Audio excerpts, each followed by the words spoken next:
I was born in 1949. Now you know why I like water. At 20 months old, my parents brought me to Tanah Merah. You know? Those of you who are as old as me, Tanah Merah is the old Changi. And my mother works in FNN, Fraser and Eve, and they used to have bungalow houses there. And we used to spend a lot of our time by the beach, and I guess that's why I like water. Then National Service. We were the first group that was called into National Service when the government implemented this. And they introduced police as part-time.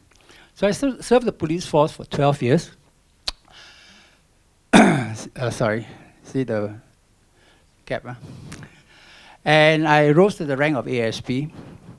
And after 12 years, I continued to volunteer as a volunteer. They call it the Special Constabulary Volunteer.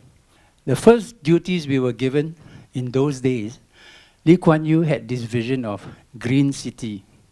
So we brought in a lot of plants. And all those days, the circus had a lot of beautiful colored plants. And we part-time National Service served in the evening, 7 to 11. And one of our first duties I always remember was Jaga Bunga. We did nothing but patrolling, watching the plants, because the plants kept on being missing. So we spent a lot of our night evenings just Jaga Bunga. But all this, I enjoyed it. And this is something that I want to share with you. I never had a dull moment doing all these things. And like I told my son, and I think he did well, that's why he had the Sword of Honor, whatever you do something that you're passionate in and committed to, and do it good. Don't do it just for the sake of doing it. Because when you do things where you're really interested, time flies. That's why my 12 years in National Service, very quickly. My career in the bank, 33 years. I joined the bank without a university degree. Just after school, went to work. That's why I was pulled in into part-time. National Service, and I joined the bank as a cashier, a teller, counting money. I rose through the rank and file to be the first local country operations officer. I was also, at one time, running the Asia Currency Unit, which was the first Asia currency offshore banking, for some of you who are aware of banking terms. And that was a very important change for Singapore as a financial center. And Bank of America was the first to get the license. So in the career of 33 years, I enjoyed my life. Reality began to set in when I was in the working life. And as Dennis mentioned earlier, I was right down in Raffles, Boat Quay. This is the old Boat Quay. Some of you realize? And the Boat Quay that I know was black, smelly, full of tongkangs and jumbos. They had only one hawker center, that's where Bank of China building is. And that hawker center had only one dustbin, that was the Singapore River.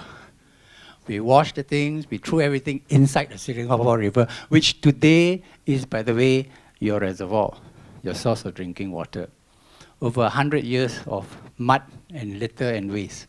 I was fortunate when I saw all this, and when our late founder and Prime Minister, Mr. Lee Kuan Yew, had this vision, and he cleared the whole of Singapore River and made it nice. And during my service, which I was fortunate to be invited to join the GPC, where we mooted this idea that now that the river has been cleaned, shouldn't we have a society or some civil group or anybody to come and help look after the Singapore River?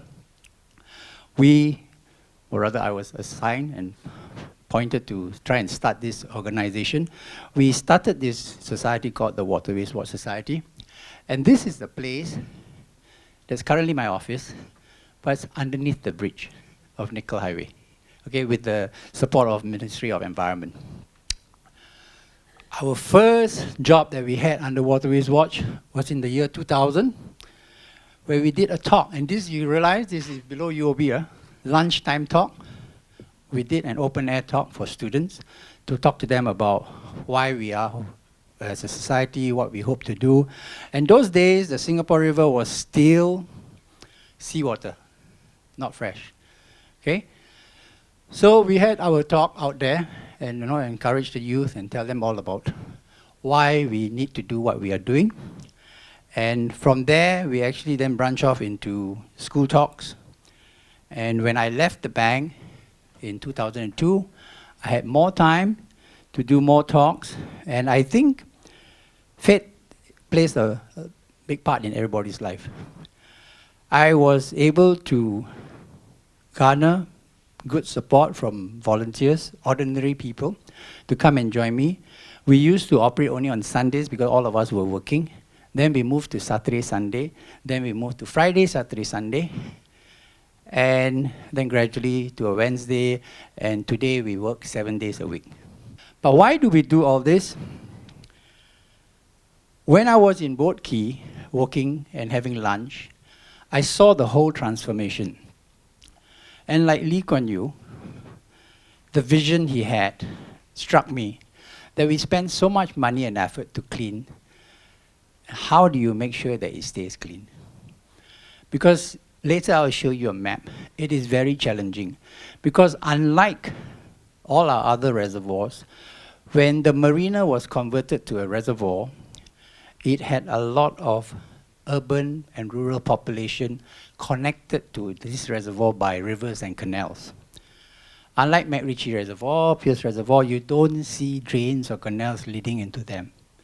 But marina, you see hundreds of drains and quite a number of canals leading to the reservoir. That means whatever it brings down, right down from your Bukit Timah Canal, from your Rocho, from your Sungai Kalang, it comes into a reservoir. In the old days, it would go out to the sea, to your neighboring country.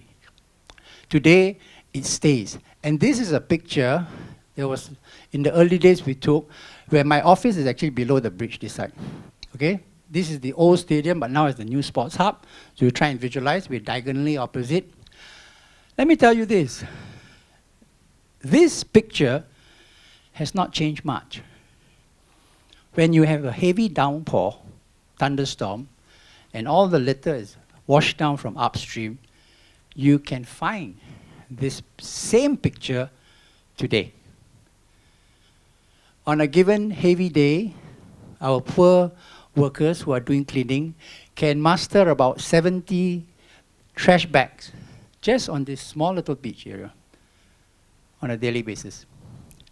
Where does all this come from? Upstream. Who puts them there? People. Why do they do that? They're not aware that little actions have got this big impact.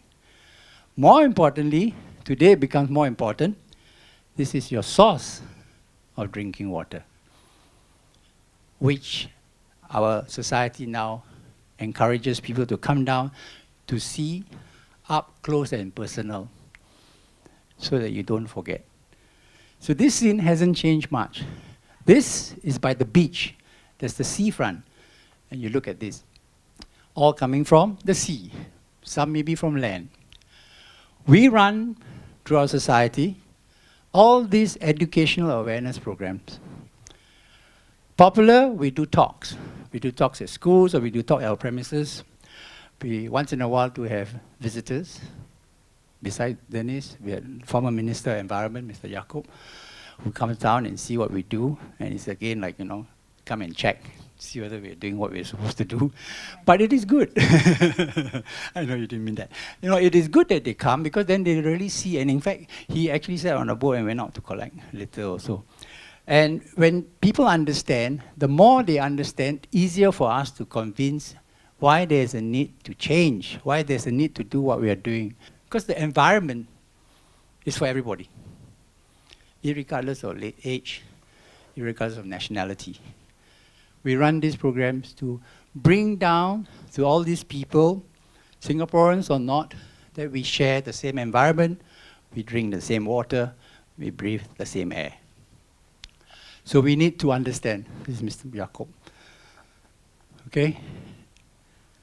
How do I do this? We do it through values in action. As you come in, you do an action, and it translates into a value. So that when you go off, you'll remember. You won't forget. And then hopefully, you can continue to change, to help us do what we do and not make the environment worse. Just like Denise has ABC, I got AWF. But I tell my kids, how do you remember AWF? Very simple. A doesn't stand for Apple, W doesn't stand for WhatsApp, F doesn't stand for Facebook. It's air, water, food. The three components that without it, you cannot survive. More important, without air, and you know how bad it can be, right? The haze, you see how? Water, you can't survive. And of course, food. We take these three things for granted today. And our society works on the basis that we want to reiterate, re-emphasize to people, do not take this for granted. And I'll tell you why, especially in the area of our specialty, water. But climate change, and by the way, this year is the year of climate change, all right? And we are concerned, and this is also the year of the coral reef, but more important than climate change, we are concerned, and we're trying to bring to people's attention that this is for real. It's no more bluff. And you read in the newspaper, and in Singapore, we all experience it, right? When you drive your car, can you see more than 20 feet when the rain is so intense? This was in the sailing club in Singapore. Can you imagine if there were people around and these things are flying? So now, the point that I'm trying to make here is that climate change is real and it's here. And really, when you have climate change, you can't blame it on anybody else. How to predict? How much water is in the history no more applies. The intensity, the rain that comes down is different today. The wind is different today. And like the video showed, we never experienced this. We've got too much rain, but we also have very hot days. And that's what we talk about, climate change. And the expert tells us that the world's temperature may go as high as 0.3 to 4.8 degrees. We are at the equator. We're even hotter, right? Can you imagine a temperature going just 1 degree or worse still, 4.8 degrees, and you are out there cycling, jogging, or playing games? How uncomfortable it would be. That is the danger we have.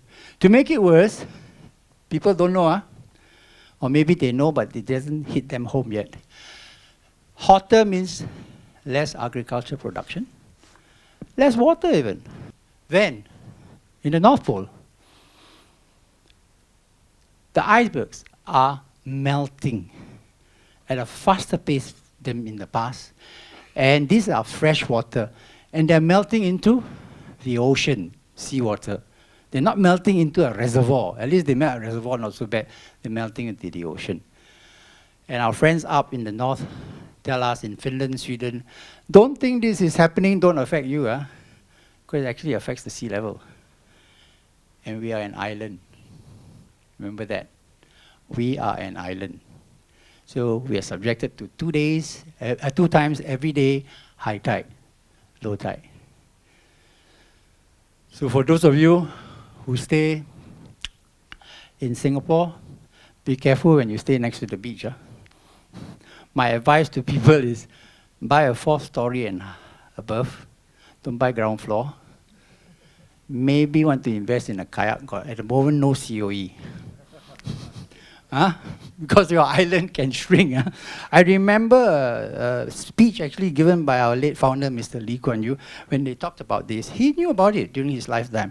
He actually said in one of his statements, perhaps it is time for Singapore to look at building dikes. He actually said that. It's stuck in my head. But we are shipping. Our main cost of business is shipping. How to build dikes. How did the ships all come in, the containers? So it's a challenge, and it's a reality check. Be careful, all of us. And Mother Nature can be very, very nasty to us. And besides that, not to worry about Mother Nature, our social behavior is a big challenge today. Remember I talked to you about the drains and the canals now as a source of channeling water, drinking water to our reservoirs.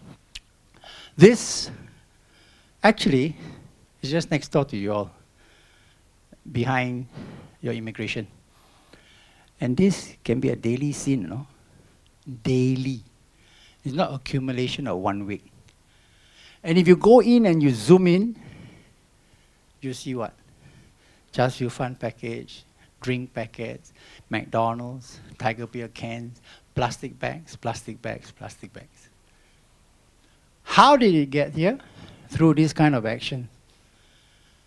Irresponsible or unconscious action? Yeah, one plastic bag, never mind. We are 5.5 million people. 10% do that, we're in big trouble. This is a daily. Okay? And who cleans it? Our cleaners. Singapore has got these registered cleaners, but actually we think we have 70,000 cleaners. This will be another first if you do cleaner to population ratio. It'll be the first in the world.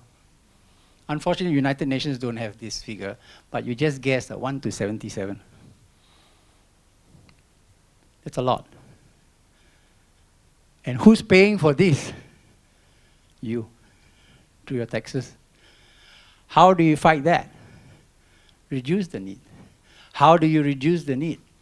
Better behavior, more recycle.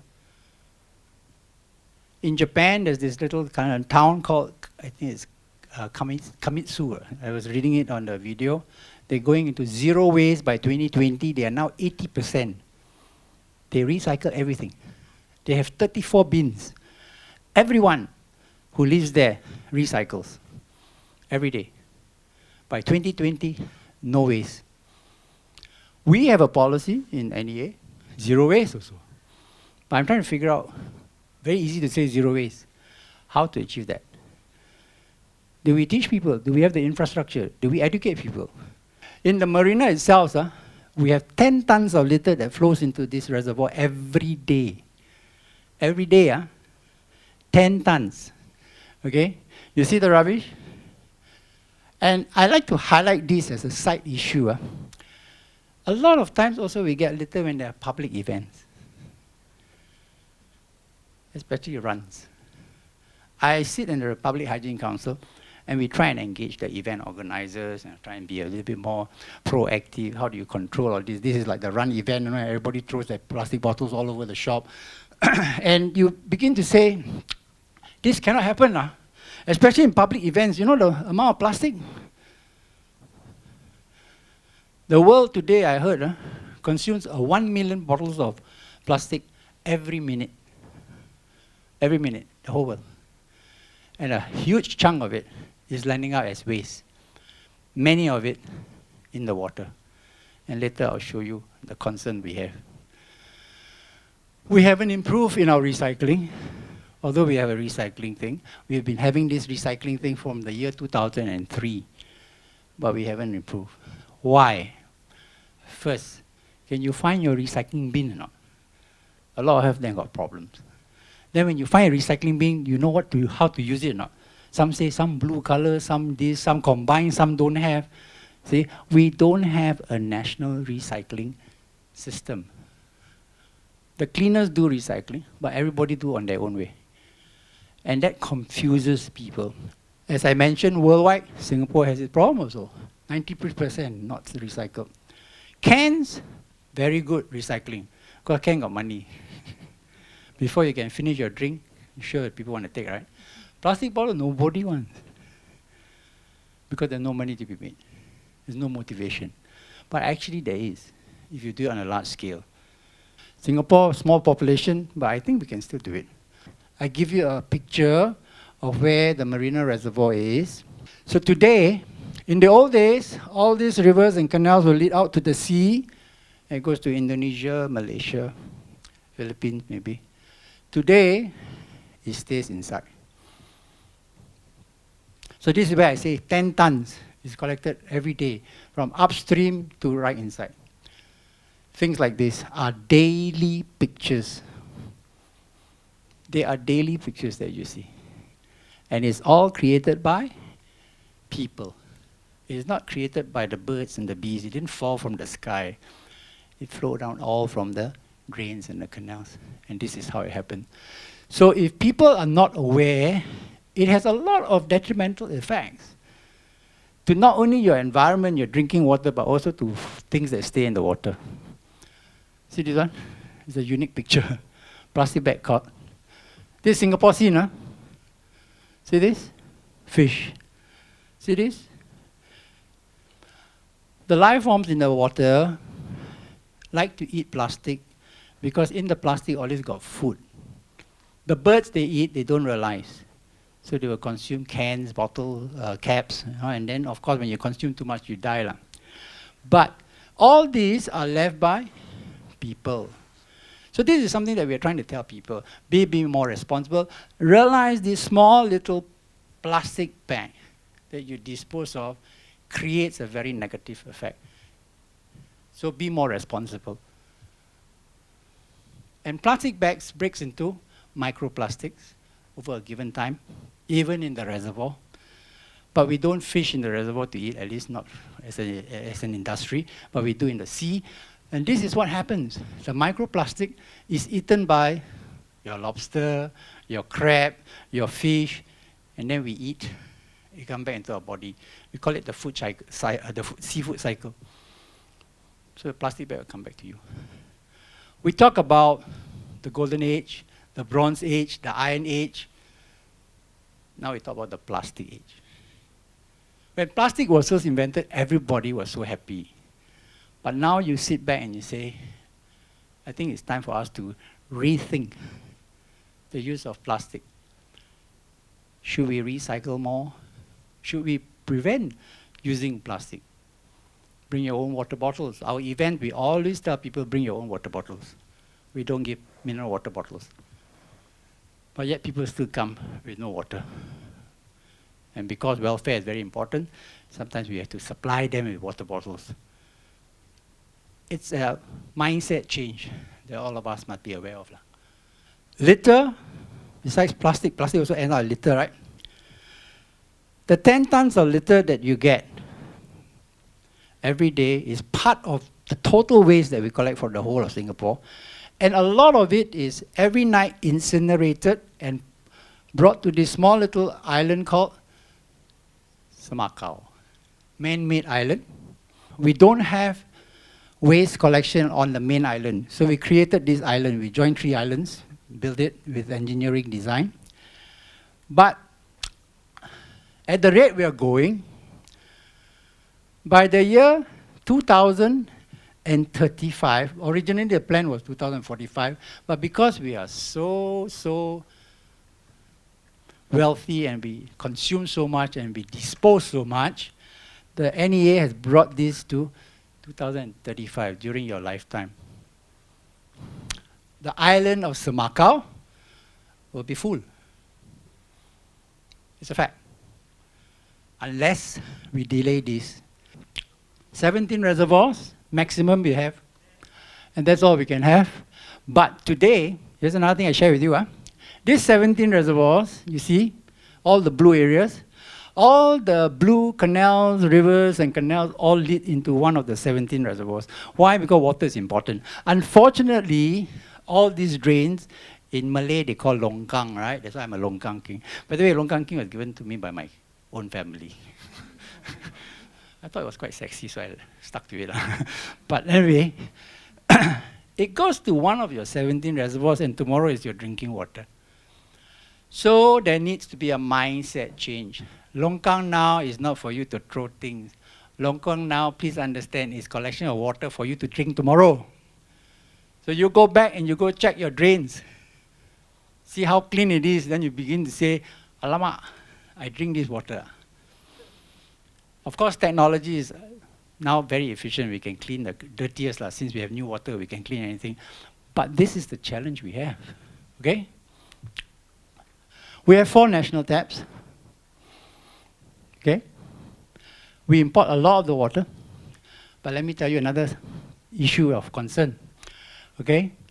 We've increased our water capacity, and by 2020, if not later, we will increase it by 90%. Because every drop of water that falls on this little island will be kept in one of our reservoirs to serve us, for us to survive.